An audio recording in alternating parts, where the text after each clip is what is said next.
Okay, here we are, chapter 35. Hey, Gus, come on in here for a second, will you? Shouted Red from his office. He had spotted Gus putting out the last of the uniforms for tonight's games in the players' stalls.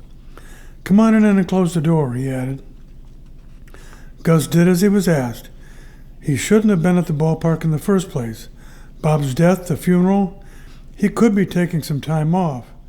As long as Mary was not alone, he was doing the right thing if it made him feel better, Red thought. What's up, Red? Asked Gus.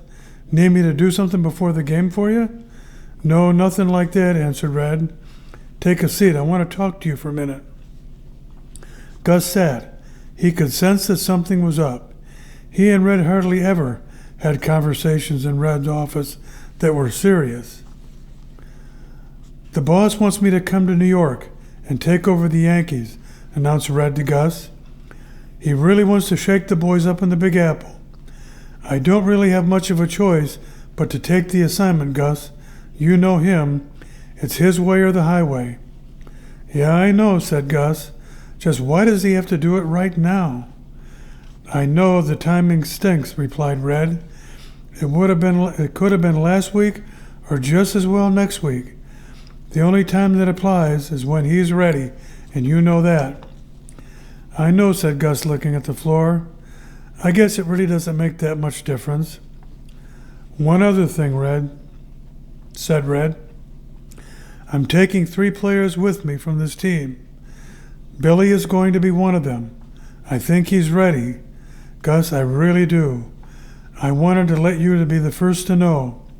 Even Billy doesn't know yet. With Bob's death and all, I'm not sure it's the best of ideas for you and Mary. That's why I'm asking you in here to talk about it. You really hit a guy with both barrels, don't you, Red? Said Gus. This one really hurts. You know how fond we have become of Billy. He and Bob are so much alike, and we're so much alike. It will really be tough on Mary, I think. Maybe Gloria and her mom can come help keep Mary busy for a while. It will be tough, but I think we can do it. Are you sure? Asked Red. I want you to be okay with this part. Otherwise, I'm going to see that Billy stays. No, it's not fair to the kid, said Gus. He came here to make his way to the big leagues. It's not fair for us to stand in his way. He's earned it, Red. We'll manage. Okay, Gus, if you say so, said Red. I'm going to make the announcement after tonight's game. The only other person who knows is Reggie. I'm taking Tavy and Jack Myers, too. Tavy is pretty much out of options. Reggie understood. Billy and Jack will give the team some added pitching. I think they're both ready. They both pitch smart. That's more important than speed. But we'll find out tomorrow. Billy's turn would be here tomorrow afternoon. He'll just be doing it a few miles to the south, that's all. Thanks, Gus, for understanding, said Red, with a big smile on his face. I'll start thinking about being in New York next year. If I get asked back, I want you there too. We'll talk about that later, stated Gus. I've got some things I need to do, and Gus left the room. He knew full well he wasn't going to New York ever. Really, he did, and so did Red. The Monarchs won their game 5-1. The clubhouse mood was not festive. There was kind of a sullen nature to the bench and all. It was hard for the players not to be thinking about Bob, the funeral, Gus and Mary.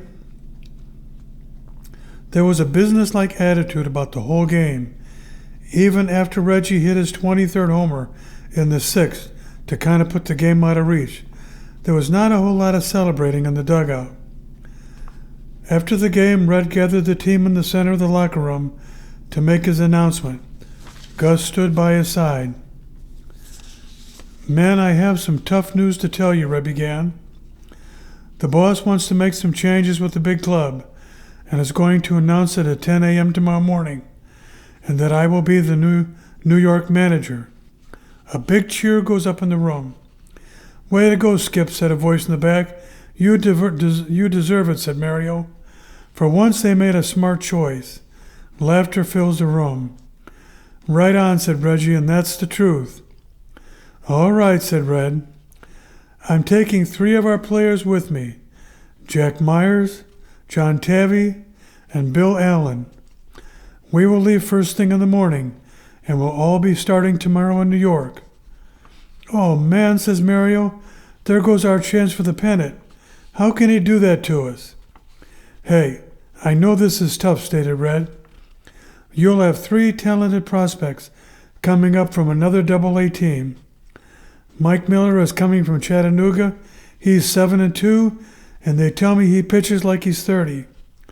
Memphis is sending Mark Martin, their first baseman, who is hitting .310 with 19 homers.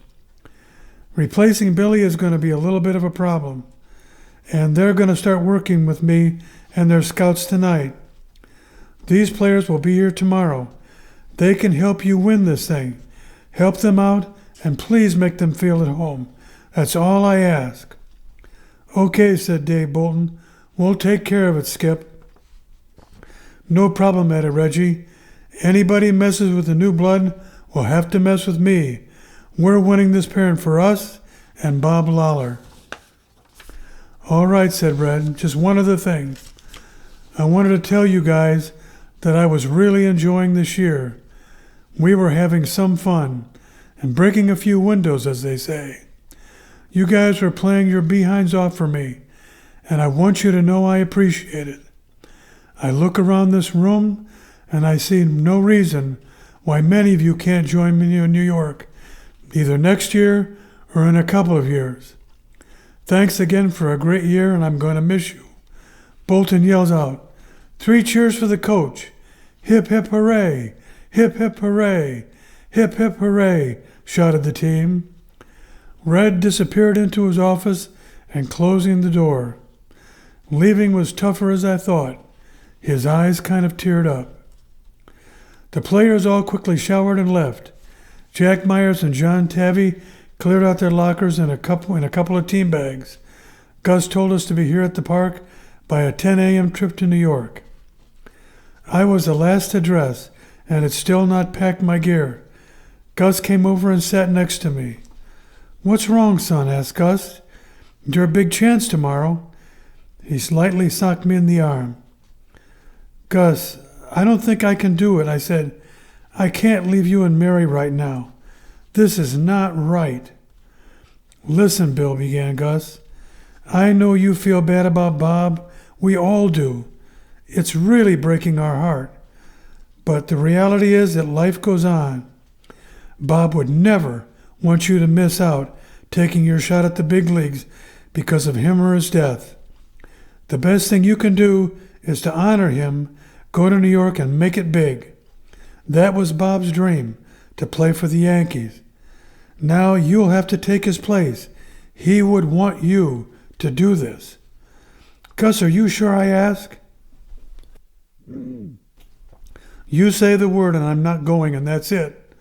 "No, you go on, son," answered Gus. "That is the right thing to do. Mary will certainly understand." Gus rose from his chair and began cleaning up. He turned back to me. "Now, get a move on," said Gus emphatically. "You've got some news to tell Gloria, boy, and I'll see you at home later." I finished getting dressed and packing up my things, leaving the bags in front of the locker. I pulled the tape off the top of the locker that had my name on it. I closely and easily put it on one of my bags. It was going to be one of the mementos I was going to take. I went out to my car, unlocked it, and just sat behind the wheel for a moment. I started it up and pulled out of the parking lot, turning toward the diner. I hoped Gloria was not going to be a problem. This was going to be one heck of a day, I thought. This was one heck of a week, and I was almost glad it was over.